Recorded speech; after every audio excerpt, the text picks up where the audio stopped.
રાખીએ મહારાજ. આ જીવન છે એમનામ વ્યતીત થઈ રહ્યું છે. કયા સમયે કયા ક્ષણે જીવનનો નાશ થશે કઈ નક્કી નથી.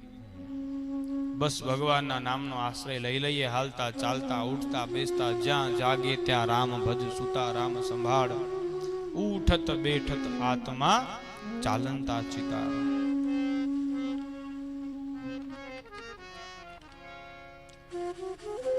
ભગવાનના નામરૂપી ઔષધનું જે પાન કરે છે એ જીવ સંસારના બધા જ રોગોથી મુક્ત થઈ જાય છે.